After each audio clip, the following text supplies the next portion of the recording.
morning and welcome to the Yarn Waffle podcast. My name is Liz Ward. I'm a crochet designer living in York in the UK, and this is my podcast where I share what I've been crafting over the past few weeks. You are joining me on episode 19, and if this is your first time here, you are very welcome. I hope you find something you enjoy and stick around, and if you've been here for a few episodes or even from the beginning, very much welcome back. It's lovely to share these things with you, and you engage so well with this podcast. It's really lovely to read all your comments, and you get in touch with me on Instagram and Facebook and things like that, and that's just really lovely, and it keeps me really motivated and really inspired to continue doing these podcasts and to progress with the channel. I'll be talking more about that later. So yes, it is a beautiful warm sunny day, and I am up very early to record this because this is my studio where I'm recording and it gets very warm. But yeah, we'll crack on because I'm hoping this is not going to be too long a podcast today, just because it's already getting warm in here. So yes, I do have finished objects. I'm looking there because they were hanging up and I've put them here so they would be on hand. And so if you watched last week's podcast in the acquisition section, I showed that I got some of the stripy cat yarn, self-striping yarn. This is the highlighter colourway, I think it was. It was a 50-gram set that came with the self-striping and a contrasting mini, or coordinating mini, so to speak. This yarn was dyed to order, so I'd been waiting for it for a while. So as soon as it arrived, I knew I wanted to cast it on, and I pretty much did straight away. And then actually the lady behind Stripy Cat Yarns held a cal that weekend to knit a sock in the weekend. And me being me and not reading properly, thought she said to knit a pair of socks. And as I'd already started these, it was like, well, why not? It's lockdown, I've nothing to do for the weekend. I'll see if I can knit a pair of socks in the weekend. She'd sent me a lovely message going, it's just one sock, but I'd already finished one sock by that point, and I was like, I'm gonna go for the pair. And that I did. These are just 64 stitches on 2.25 needles. I use the magic loop method as my preferred method at the moment when knitting socks. And I have done I think I just did 10 rows of ribbing, and then I did a slightly shorter length of the leg of the sock because obviously I knew I wanted to knit them in 3 days. And then I did an afterthought heel. So what I did was I knit the cuff all the way down in a tube and then knit a toe, and it's a standard wedge toe. That's a bit better. Just a standard wedge toe. And then I went back in and put in afterthought heels, which again is just a wedge toe. Yeah, so I knit these start to finish in 3 days.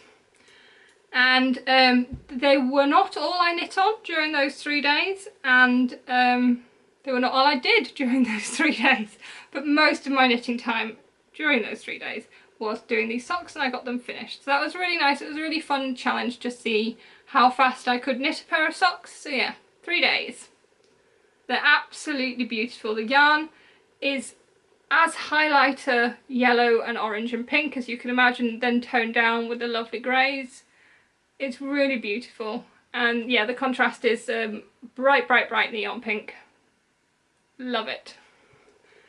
So yeah, so that was one finished pair of socks, and yeah, I really enjoy these. I cannot decide whether to keep these or give them to my mum. My mum receives most of my socks that I knit because she really enjoys wearing them. So much so that during lockdown, because we haven't been able to see each other, she started sharing with me what socks she's wearing every day by sending a picture, and I'm now sharing those pictures on Instagram. So if you want to see what socks my mum is wearing every single day, and they've all been knit by me, or at least I hope they have, no.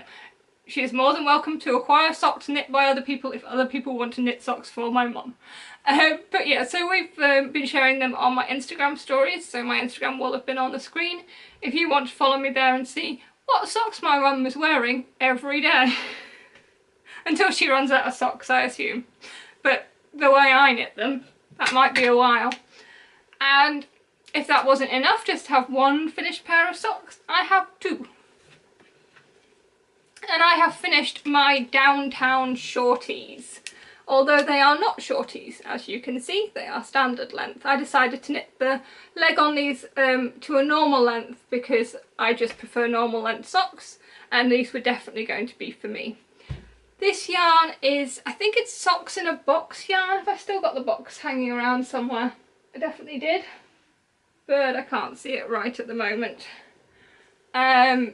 And it's the Slingbacks colourway, and it's lots of purples and greens and blues, and it's absolutely beautiful yarn. It's all speckledy speckled, completely random and completely beautiful.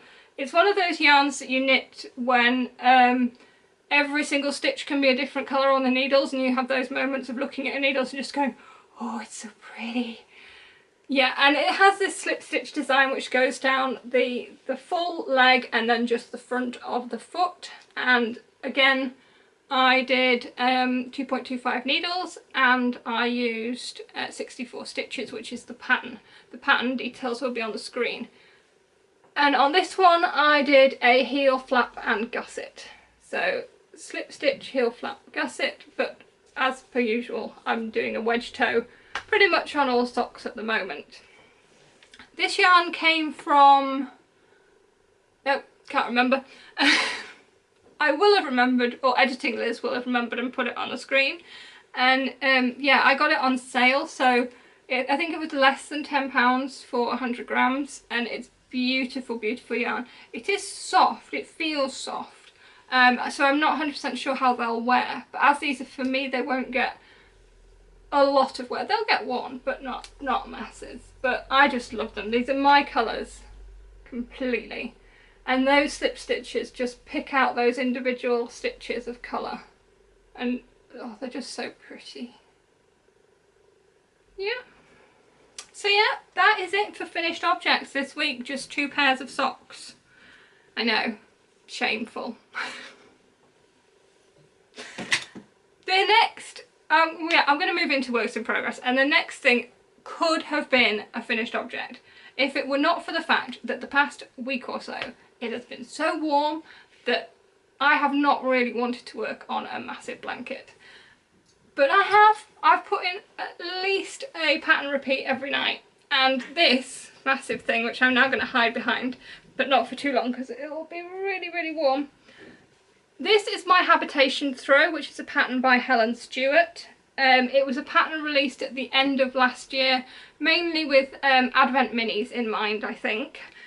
I have used King Cole Curiosity because it was a yarn that I had in my stash and I thought it would be good to use it up.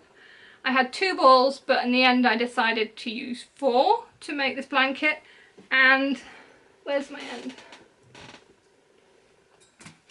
I am here, so there's still a few decreases to go, and this is the amount of yarn I have left. So this is the ultimate game of yarn chicken, which I am going to lose. However, when I started this blanket, these, I'll show you these because I ended up buying some more. It's supposed to be for acquisition section, but hey ho. I ended up buying another colour because I want to do another one of these. These are gradient cakes. So depending on where you start, this one I think starts with grey, they should match in together. And I was trying to get that, it didn't work out because, I don't know if you can see it, but in this section there was an actual break in the ball itself, so the gradient doesn't quite work out. It's still beautiful, still lovely. But this section, this white, I couldn't see it in my second cake when I started this blanket. So what I did was I wound that bit off because I didn't necessarily think I'd need it. And I started with the brown section, the beigey brown. So I had a tiny bit of creamy white left over, this bit. Now I didn't think I would need this or use it for anything, and Puka, who is my little kitten, although she's not so little anymore, she's nearly 6 months old, can you believe it? She has a fascination with balls of yarn, and rather than her playing with ones that I care about, I have been letting her play with this one. It's blowing out a little bit, but and so therefore it is a chewed up fluffy mess. but it's going to have to go into the blanket now because I am not buying another cake just for a few rows. This should be fine. The blanket will be washed when it's done, so the fact that it's got puka saliva on, it's all fine. So yeah, hopefully that will be enough to get me past the finish line on this blanket. And yeah, this will be done. And as you can see, it is huge. I mean, I just kept on going, kept on going. It's knit, so you start at one corner and increase until you get to whatever length you want. And then you decrease. And I think what has happened is, as I've decreased, I haven't decreased properly on the rows with eyelets on them. Because you're doing yarn overs and then knitting two together, but you're also doing a yarn over to create the border, I think I was just getting confused. And so on those rows, I don't think I've decreased properly. I think there's definitely like one stitch more than there should be, and that's made it longer on this side with the decreases. When this is a finished blanket, no one will ever know. There is absolutely no way I'm ripping it back, and it's fine. It just means that it's going to use slightly more yarn. Sorry, that's my needles clanking along. But yes, as I say, I have bought some more yarn. This is exactly the same yarn because it's lovely to work with. If a little bit hot now. With the weather heating up, this is getting slightly sticky to work with it being acrylic, but I am going to love these blankets in winter, so yes. But yeah, I bought another 4 cakes to make another blanket, and on the next blanket I'm not going to use the same pattern. I'm not going to put the eyelet rows in. I'm probably just going to do it garter with either an I-cord border or a similar way of finishing to what's on another project that I'm going to show you, which is a new cast on. But yes, so it is huge. You can imagine how warm this is when I'm trying to work on it. It is lovely, and it will be finished for next time, come hell or high water. Even if I have to use a bit of scrap yarn that doesn't match, it's a blanket for me. It'll get done. Next work in progress, and it's a sock.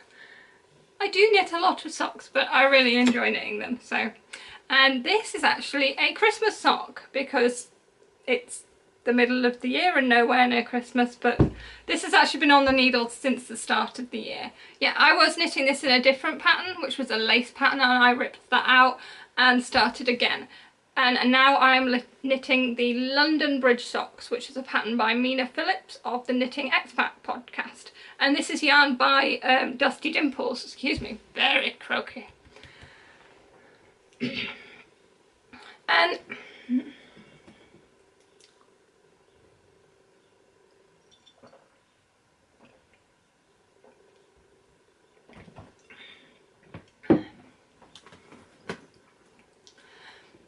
this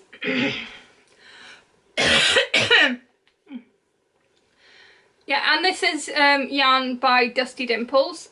You can see how beautiful it is there, and it is a Christmas colourway, so therefore it will be going in my Christmas box of socks.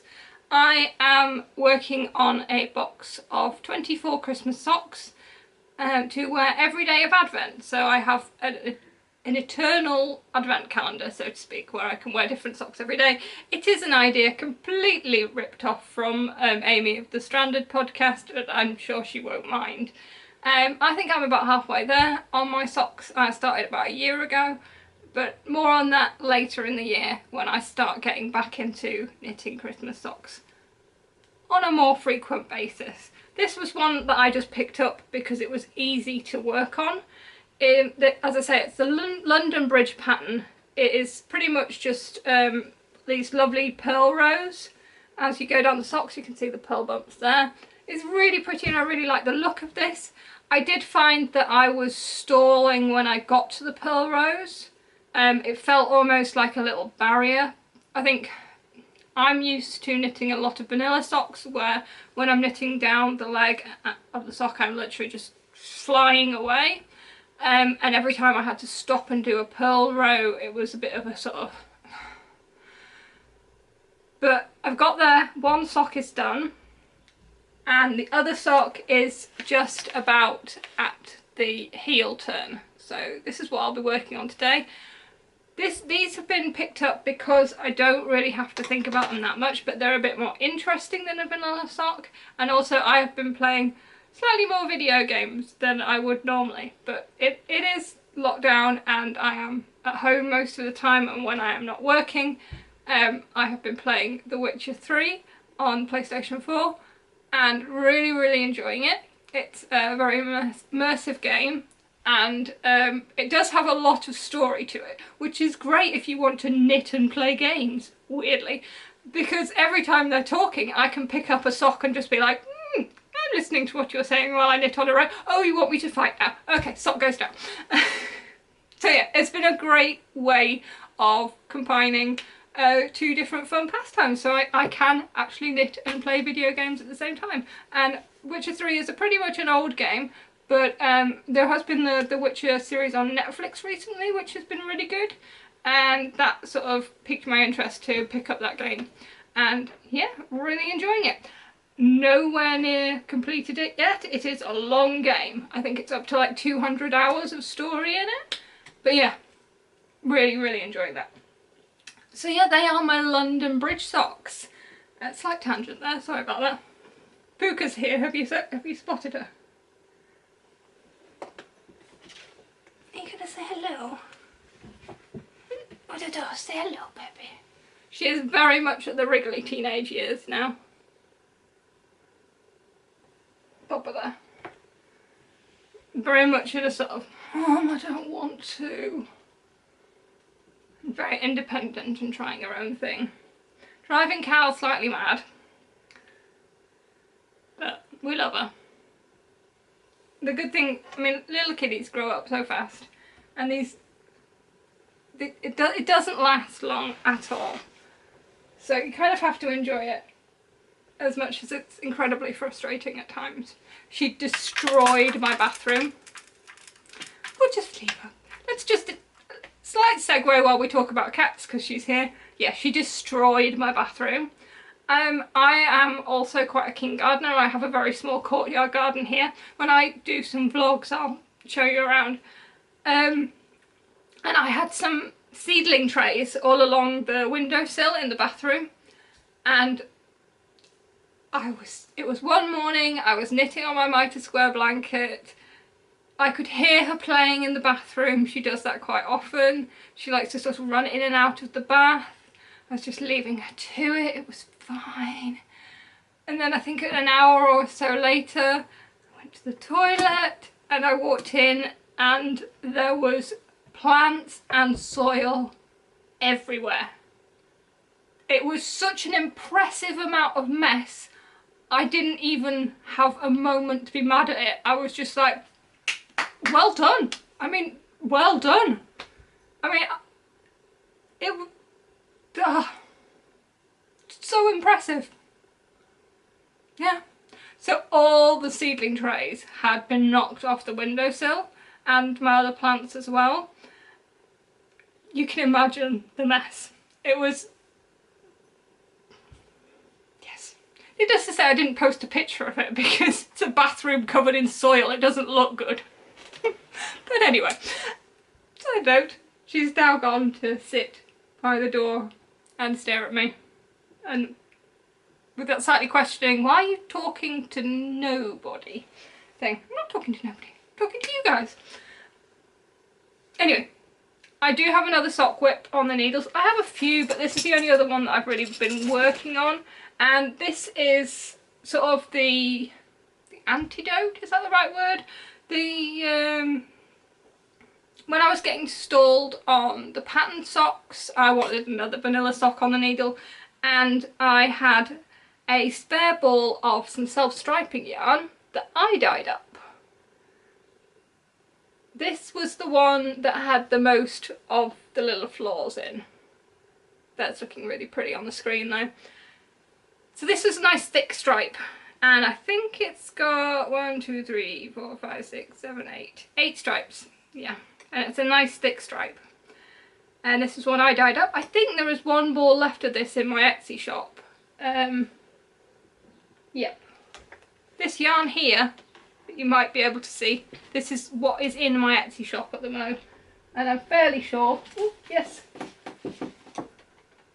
yeah, there is one ball left of this. So yeah, I decided to kit this up because I wasn't 100% happy in selling it with it having a few of these. It's just these tiny little white spots where the dye hasn't quite got it. But I wasn't 100% happy about selling this one, so I decided to start knitting it up. And Mum always wants more socks, so she can have a pair of these. And I'm doing exactly what I did with the stripy cat yarns. I'm knitting a cuff, a tube, I will knit a toe, and then put an afterthought heel in.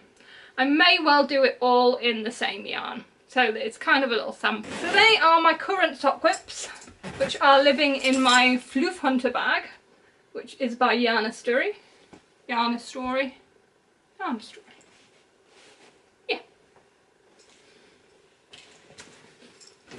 And I think that's about it. Oh no, it isn't about it for knitting whips. What am I talking about? I've got the big one hiding down here.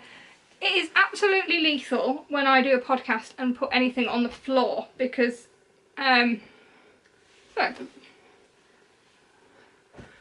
completely forget about it. Yes, I have a new cast on which is living in this wool warehouse bag of lots of scrapped yarns. Well, I say scraps, most of these are full balls that I haven't used for anything yet. Long-time viewers of the podcast know that I'm knitting a mitered square blanket, which I'm knitting a square a day on it, and when I come to start knitting the final quarter on it, which is a while off yet, I will be having to graft one of the seams together because of the way I've done it. It doesn't quite work. I'll talk about it more probably on the next episode because I'll be showing the mitered square blanket and this may well be finished. But yeah, because I'll have, instead of being able to pick up the stitches and knit and it all fit lovely together, I'm going to have to graft together, and I'd like to do that as I'm knitting, but I don't know how to do that or didn't. So I was looking for a pattern that had shapes that were knit together as you're working them. And I was watching Ellie of Craft House Magic's lovely podcast, and she was knitting a Jigshawl by Stephen West. And I thought, well, that looks perfect. She was knitting it in her own beautiful yarn, and I was just beautiful pastel colours. And I ummed and ahed about it for about a week, just because I wasn't 100% sure what colours I wanted. If you haven't seen the pictures, I'll put one up on the screen. It is literally a jigsaw of pieces that make up a big triangular shawl. And all those pieces are knit together, so you're joining pieces on all the time, and it's very random. Stephen West showed one with a set palette of colours and one that was scrappy, and I like the idea of doing a scrappy one, but I also didn't want it to be too mad. Happy with a bit of madness, but I want to be able to wear it as much as possible. And what I decided to use for inspiration was actually my moth mitts, which I have brought up to show you, although they are very tatty and I need to knit another pair of these. Can you see how fluffy these are? These are the moth mitts, which are one of my favourite things I've ever knit for myself. They are much loved and very fluffy, and I actually dyed this yarn for them, and I did have a little bit of it left, but I didn't know whatever I was going to do with it. You know what I mean? So that was the main colour that I dyed up for them, which I think is currently in use. And somewhere in this bag, oh sorry, I'm being slightly attacked because my needle is sticking out of my bag and Puka thinks it's a toy. But yeah, so those were the colours that I started with. Right, there is no way to do this apart from let the balls of yarn fall where they may and enter the gauntlet that is Puka playing with them on the floor. So that was my starting point of colours, and actually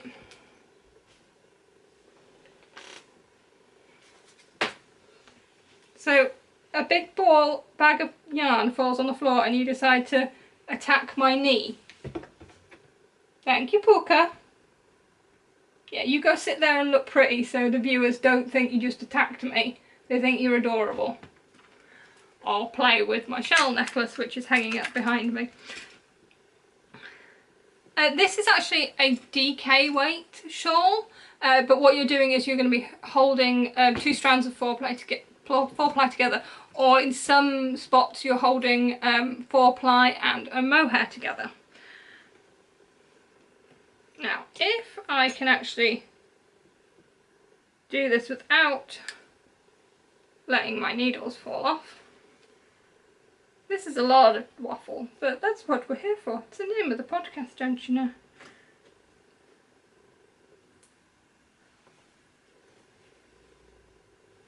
Okay. So this is one end. You don't start at one end, you kind of start at the middle. Actually, you start with this big section here.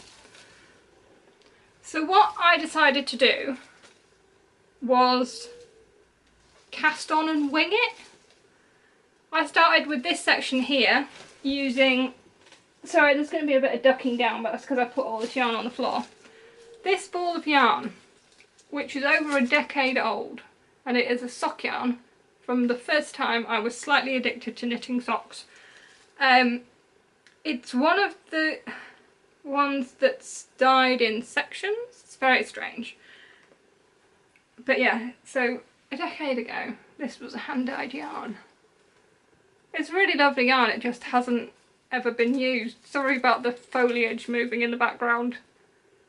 Puka's doing her Jurassic Park impression, if you've seen Jurassic Park, and where the brachiosaurs are eating from the trees. She stands on her hind legs and eats from the plant. I love it. So yes. So I decided to meld together blues and purples. Now this is the pale colour from my moth mitts held together with a gradient mohair, which was actually a drops one. And I love the way this has turned out in here. I bought that for another project, I can't remember. I know I talked about it on the podcast and I showed the yarn and acquisitions a while back. So if anyone can remember what the original plan for that yarn was, please do leave me a comment. But yeah, so it's, can you see it's fluffy? I don't know if you can. More so. That's my stomach. I haven't even had breakfast yet. This is the colour from the downtown shorties that I've just finished, held with a grey. And then I think this one's got some Malabrigo, and it's pretty much just a mix of things I've dyed that haven't gone quite right, or things I've dyed that I want to use up, and just random bits. And so far I'm really enjoying it.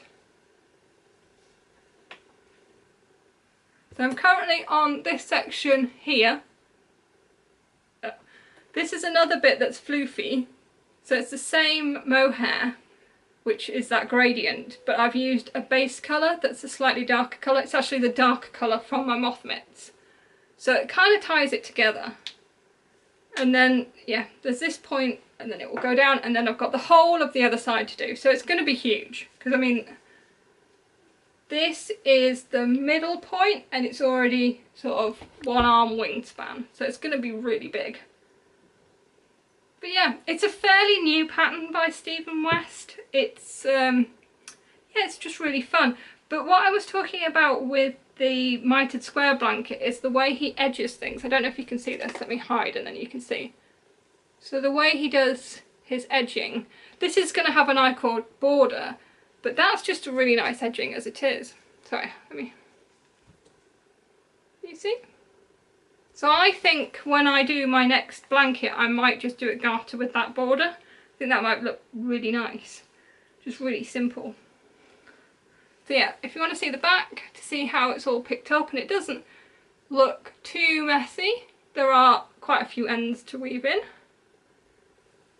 So yeah, I've made a few mistakes, but I'm not going to point them out because I don't think you can really see them. But yeah, it's just been a really nice project because with it being in sections, you kind of want to complete those sections. And then you pick up for the next section and you really want to complete that, and it's that same sort of potato chippy is the phrase, I think, you know, that sort of just one more, just just do this bit, just finish this bit. And it makes your knitting go really fast. So yeah, so I am already planning maybe knitting another one of these. I am wondering if they'd be really good gift knits, or whether they'd be slightly too crazy for gift knits. You'd have to know your friend to know whether they'd enjoy this.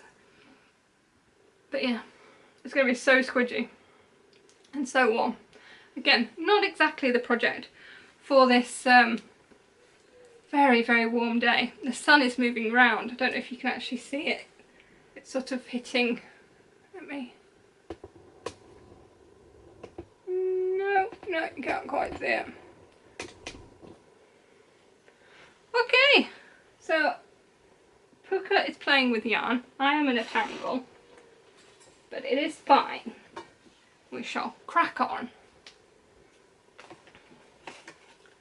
So yeah, so crochet, and I have been doing a little bit of crochet, and by a little bit I mean I've an arm and a leg and the start of a leg. But this is a project that I only started the day before yesterday and haven't really done an awful lot of work on.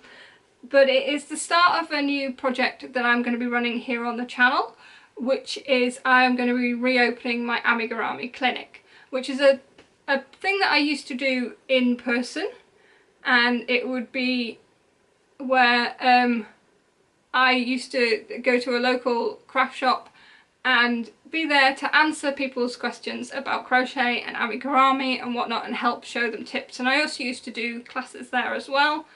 That shop, unfortunately, very sadly, is no longer here. But I thought I could open it up online.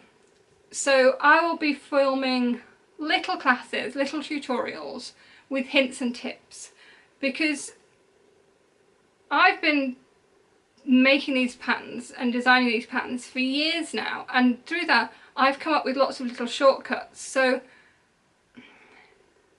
it's difficult, but it's like with learning how to do things the right way, you can also find out where you can skip steps and make things simple and make things easy.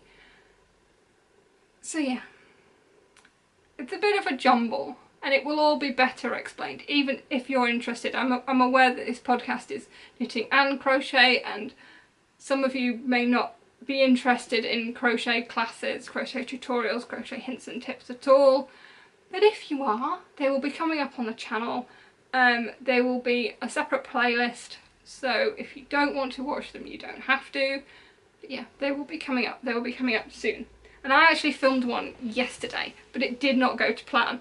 I was doing a tutorial on this little girl here, who is the cutest little fairy. You see her tiny wings? Yes, and I was doing a tutorial where I redid her hair, because her hair is this lovely candy floss yarn, and it had got a little bit matted. She used to be, I think she was in an issue of Love Crochet magazine, this little girl pattern, and yeah, when she came back to me, her hair had got all matted, so she needed a new hairstyle. So I filmed myself redoing her hair and how I do it. You can sort of see. But that footage was terrible. Oh, I had an overhead sort of bendy grip thing for my phone, and it was, the footage was bouncing up and down, and there was nothing I could do to stabilise it and sort it out. So new equipment needed to be purchased. I've got a proper overhead crane thing, not a crane. I think it's called a swing arm. So yeah, so it will set up proper overhead shots, and I can do proper tutorials. And then I will be either making her a friend who needs hair, or I will be redoing her hair again. So what I will probably do if I do it again is I will redo it in a different style, because then she can have a few different looks. And then this pattern will be being released. She's getting very bright. The sun is coming round and it's catching things now. But yeah, so this pattern will then be released into my Etsy shop and on Ravelry and on Love Crochet. And this is, I don't know if, yeah, So yeah, so that's the type of thing. So easy ways to do hair and make it look really cute. Easy ways to work with difficult yarns, like I've got this boucle here which I use quite a lot, which looks great but can be a bit difficult to work with. How to place eyes, how to sew things together, hints and tips and things like that. And I may even do some knitting ones as well. What I'd really like to do is adapt a crochet pattern into a knitting pattern and see how that goes, but that just might be my own little experiment. The other crochet that I have been doing is working on a pattern. I don't think you can see it. Remove that, can we see it? No. It's working on a pattern that I've had in the works for a while. I will show you, it is by no means finished. This may just have to, one more. One of my most famous patterns is a draft excluder called the Row of Sheep, and it is knit continuously this main part to make up the bodies of a row of sheep. And one of those little sheep is a little black sheep, because that's the expression, isn't it, that the black sheep in every family, and in my family it's me. So I wanted to continue that. I realise these now look utterly cute and ridiculous by showing them, and do a row of pigs. It's just this one here who's like, yeah, I'm just here. And I have been playing around with sewing these together. These are actually meant to lie on their little bellies with their tails in the air. Can you see? Little trotters everywhere. And this one doesn't have a head on yet because I was umming and ahhing about whether this is really difficult to hold up. But yeah, you might be able to help me with this actually. I was umming and ahhing whether, with all these little piglets with their heads in the trough, whether this one should just be facing the wrong way around with his bottom in the air. Hang on, I can show you. So that's his little tail. His little head would be about like that. This is impossible to hold. So yeah, it would kind of be like this. All the little piglets, but one of them's just got his bottom showing. I'm not showing this very well. It's also going to be a nightmare to photograph.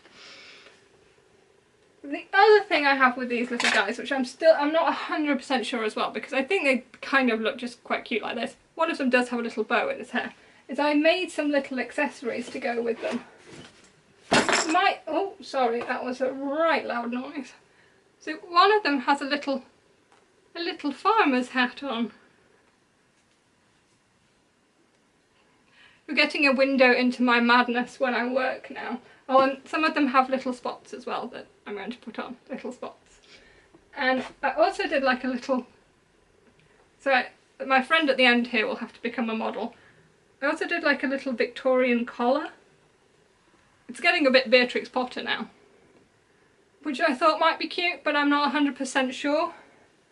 And yeah, then there's just like little bows and little flowers and all like little weird embellishments that I thought might look cute, but then I also thought it might just be a bit much, because this is it's a lot of pigs. Just again, enjoy all the little feet and bums. But yeah, so this is currently what I'm working on. This is taking up quite a bit of my crochet thinking time because I really love it, but it's just not quite coming together. So yeah, a little sneak peek of my row of pigs. Who wouldn't want this to keep a draft out of their door, or just buy a door? It's so cute. So yeah, I wasn't going to show that, but it was there, and yeah, you get a sneaky peek. Sneaky piggy peek. Oh, my little piggy pigs. So yeah, so there are crochet things happening behind the scenes pretty much. And yeah, I'm really excited to be filming the tutorials. I think they're going to be really fun. I know when I've done classes in the past and held the clinics in the past, people have really enjoyed learning these little hints and tricks. Like, I don't do magic loop. I've never done magic loop. I don't know why you would do magic loop when there's another way of doing it which is just so much easier. But anyway. And also understanding crochet patterns. I know it's a minefield. I know so many people struggle with it, and I honestly think it's one of the hurdles that puts people off crochet is charts and crochet patterns because they're written in a really weird way. So yeah, some info on that will definitely be coming. Okay, so that is about it. Yeah, so I think that's pretty much everything. Sorry for the slightly dramatic cut. My memory card was full, so I had to delete some stuff, and now I'm all warm and I've come back and Cal's here. Let me just spin that slightly so... Oh no, she wants to come in. No, she doesn't. Cal's tail is here. That was her. Now she's going to go and have a fight with Puka. Double O's. They really mess up my speakings. Yeah, Puka's name, it just gets, everything suddenly becomes an ooh, ooh, ooh. We are in lockdown. I have not spoken properly to a human being in 9 weeks. I apologise. Puka. So yes. The first... Sensible face, sensible face. Thank you so much for watching. Please do subscribe if you're not already subscribed, leave a like, leave me a comment letting me know what you think you would like to see in the tutorials that I'm planning. They will start coming very soon. I'm either going to be redoing that girl's... No, I am definitely going to redo that girl's hair first. That'll be the first one that's coming up, and it will hopefully be up by the end of the week, and that will be under the banner of the Amigurumi Clinic. Yeah, so it will mainly be... That's the umbrella we're standing under. Yes. I think it's clear to say that I am going slightly bonkers now. I'm majorly just being distracted because behind you, I will swing the camera around so you can actually see this. I'm going to say goodbye and I'll just swing the camera around because then you can see why I'm being